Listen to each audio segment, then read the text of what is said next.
Hi అండి, welcome to my channel. ఫంక్షన్స్లో కానీ అలాగే టెంపుల్స్లో భోజనాల్లో కానీ సాంబార్ అంటే చాలా టేస్టీగా ఉంటుంది కదా. మనం ఇంట్లో చేసుకునే సాంబార్ కన్నా కొంచెం డిఫరెంట్గా టేస్టీగా ఉంటుంది.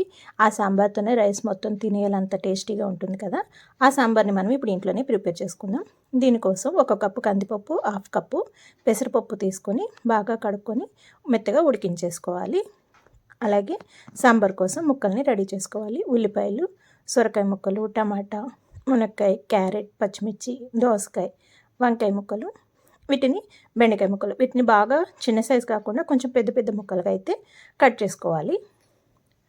ముందుగా స్టవ్ వెలిగించుకొని ఒక గిన్నె పెట్టుకొని దాంట్లో 2 గరిటెల వరకు ఆయిల్ వేసుకొని ఆయిల్ హీట్ అయిన తర్వాత ఆవాలు, జీలకర్ర, కొద్దిగా ఇంగువ, అలాగే పావు స్పూను మిరియాల పొడి వేసుకొని దీంట్లోకి మనం కట్ చేసుకున్న కూరగాయల ముక్కలన్నిటిని వేసుకోవాలి.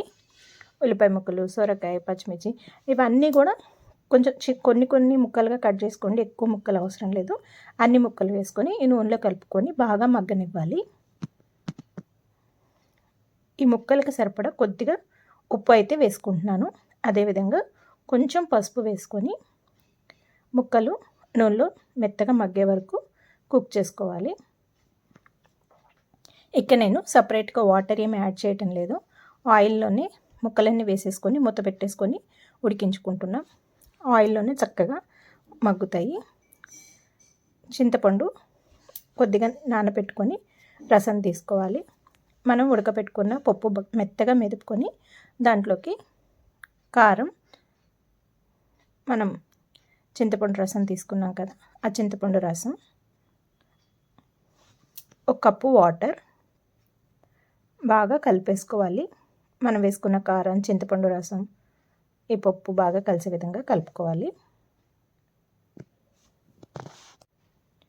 దీంట్లో రుచికి సరిపడినంత ఉప్పు వేసుకొని కలుపుకొని నేను ఇక్కడ ఎంటీఆర్ సాంబార్ పౌడర్ అది ఒక 2 స్పూన్ల వరకు తీసుకున్నాను. ఈ సాంబార్ పౌడర్ కూడా పప్పులోనే వేసేసుకొని బాగా కలిపేసుకోవాలి. చూసారా, ఇక్కడ వాటర్ ఏమి యాడ్ చేయలేదు. కూరగాయలు ఉన్న వాటర్తోని ముక్కలైతే 70% అయితే కుక్ అయిపోయినాయి. చక్కగా ఉడికిపోయినాయి. మీకు ముక్క చూస్తుంటే ఏర్పడుతుంది కదండి, చక్కగా నూనెలోనే మగ్గిపోయినాయి. మనకి కూరగాయల్లో ఉన్న వాటర్తోని ఈ కూరగాయలని ఉడికిపోతే ఇప్పుడు వీటిలోకి మనం మసాలా, చింతపండు రసం అన్నీ కలిపెట్టుకున్న పప్పును కూడా వేసేసుకొని ఇంకొక గ్లాస్ వరకు వాటర్ పోసుకోవాలి. పప్పు అడుగు పట్టకుండా ముక్కలు అన్నీ బాగా కలుపుకోవాలి. హై ఫ్లేమ్లో ఉంచుకొని సాంబార్ అనేది బాగా మరగాలి. చక్కగా మరిగిపోయిన తర్వాత ఇక్కడ కొద్దిగా బెల్లాన్ని అయితే యాడ్ చేసుకోవాలి. బెల్లం కూడా యాడ్ చేసుకొని మరిగిపోయిన తర్వాత తాలింపు అయితే పెట్టేసుకుంటున్నాను. కొద్దిగా పెట్టుకొని 2 గరిటెల ఆయిల్, ఎండుమిర్చి, జీలకర్ర, ఆవాలు, దంచుకున్న వెల్లుల్లిపాయలు, కరివేపాకు, ఎండుమిర్చి, వెల్లుల్లిపాయలు అన్నీ చక్కగా వేగిపోయిన తర్వాత మంచి స్మెల్ అయితే వస్తుంది. టేస్ట్ ఈ తాలింపుతోనే వస్తుందండి, చాలా బాగుంటుంది. ఈ ఫ్రై అయిపోయిన తర్వాత స్టవ్ ఆఫ్ చేసుకొని మరుగుతున్న సాంబార్లోకి వేసేసుకోవాలి. ఆల్రెడీ మనం ఫస్ట్ ముక్కలకి పోపు వేసుకున్నాం. లాస్ట్ అండ్ ఫైనల్గా సాంబార్ మరిగిపోయిన తర్వాత మళ్ళీ ఒకసారి తాలింపు అనేది వేసుకుంటున్నాం.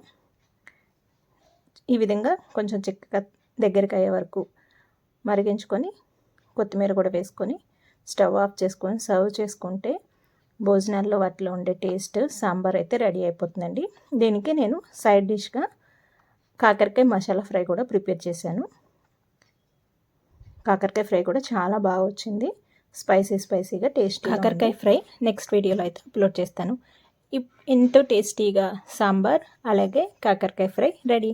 నా వీడియోస్ కనుక మీకు నచ్చితే please like, share, subscribe my channel. Thanks for watching.